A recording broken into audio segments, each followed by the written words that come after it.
ಬನ್ನಿ ಈಗ ಎಫ್ಒ ರಮೇಶ್ ಹಾಗೂ ಡಿಎಸ್ಆರ್ ವಿಜಯ್ ಅವರ ಎಫ್ಆರ್ಎಂ ಮೀಟಿಂಗ್ ನ ಸಂದರ್ಭದಲ್ಲಿ ಪ್ರೊಡಕ್ಟಿವಿಟಿಯ ಡಿಸ್ಕಷನ್ ಅನ್ನು ಸಮ್ಮರೈಸ್ ಮಾಡೋಣ.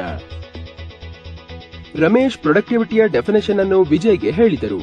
ಟೋಟಲ್ ಬಿಲ್ಸ್ ಕಟ್ ಅನ್ನು ಟೋಟಲ್ ಶೆಡ್ಯೂಲ್ಡ್ ಕಾಲ್ಸ್ ನಿಂದ ಡಿವೈಡ್ ಮಾಡುವುದರಿಂದ ಪ್ರೊಡಕ್ಟಿವಿಟಿಯ ಬಗ್ಗೆ ತಿಳಿಯುತ್ತದೆ. ಇದು ಪರ್ಸೆಂಟೇಜ್ ನಲ್ಲಿ ಲೆಕ್ಕ ಹಾಕಲಾಗುತ್ತದೆ.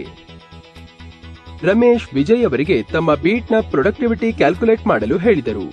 ಹೀಗೆ ಮಾಡುವುದರಿಂದ ಅವರು ವಿಜಯ್ನ ಅಂಡರ್ಸ್ಟ್ಯಾಂಡಿಂಗ್ ಚೆಕ್ ಮಾಡಿದರು. ಈಗ ವಿಜಯ್ ಪ್ರೊಡಕ್ಟಿವಿಟಿಯ ಬಗ್ಗೆ ಕ್ಲಿಯರ್ ಆಗಿದ್ದಾರೆ. ರಮೇಶ್ ಅವರು ಗ್ರೋ ಬೀಟ್ ನಲ್ಲಿ 55% ಪ್ರೊಡಕ್ಟಿವಿಟಿ ಟಾರ್ಗೆಟ್ ಅಚೀವ್ ಮಾಡಲು ಹೇಳಿದರು. ಈ ಟಾರ್ಗೆಟ್ ಅನ್ನು ಅವರು ವಿಜಯ್ಗೆ ಸಿಂಪ್ಲಿಫೈ ಮಾಡಿ ಹೇಳಿದರು ಹಾಗೂ 17 ರಿಂದ 18 ಔಟ್ಲೆಟ್ ಪ್ರೊಡಕ್ಟಿವ್ ಮಾಡಬೇಕು ಎಂದು ಹೇಳಿದರು. ಹೀಗೆ ಮಾಡುವುದರಿಂದ ವಿಜಯ್ ಈಗ ಕ್ಲಿಯರ್ ಆಗಿದ್ದಾರೆ. ಅವರಿಗೆ ತಮ್ಮ ಬೀಟ್ ನಲ್ಲಿ 4 ರಿಂದ 5 ಔಟ್ಲೆಟ್ಗಳನ್ನು ಪ್ರೊಡಕ್ಟಿವ್ ಮಾಡಬೇಕು ಪ್ರೊಡಕ್ಟಿವ್ ಟಾರ್ಗೆಟ್ ಅಚೀವ್ ಮಾಡಲು ಎಂದು. ಪ್ರೋ ಬೀಟ್ಗೆ ಪ್ರೊಡಕ್ಟಿವಿಟಿ ಟಾರ್ಗೆಟ್ ಆಗಿದೆ 90%. ರಮೇಶ್ ವಿಜಯ್ರೊಂದಿಗೆ ಡಿಸ್ಕಸ್ ಮಾಡಿದರು ಹೇಗೆ ಅವರು ಬೀಟ್ನ ಪ್ರತಿ ಔಟ್ಲೆಟ್ನಲ್ಲಿ ಬಿಲ್ ಮಾಡಲು ಪ್ರತಿ ಔಟ್ಲೆಟ್ ಅನ್ನು ವಿಸಿಟ್ ಮಾಡಬೇಕು ಎಂದು.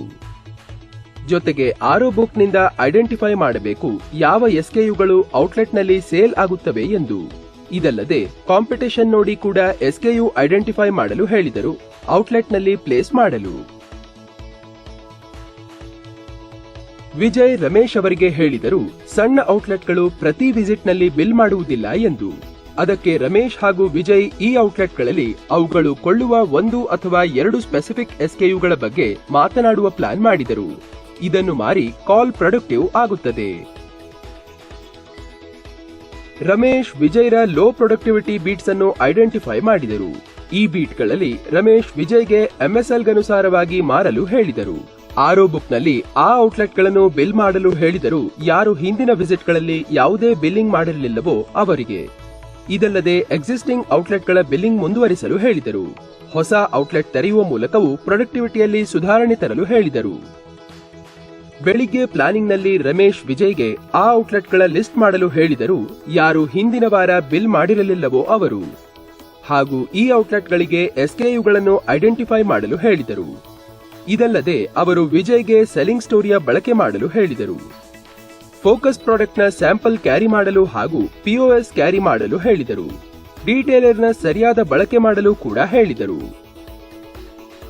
ರಮೇಶ್ ಅವರು ವಿಜಯ್ಗೆ ಅಭಿಲಾಷಾದ ಟ್ರ್ಯಾಕರ್ನಲ್ಲಿ ಪ್ರೊಡಕ್ಟಿವಿಟಿಯ ಟಾರ್ಗೆಟ್ ಅಪ್ಡೇಟ್ ಮಾಡಲು ಹೇಳಿದರು.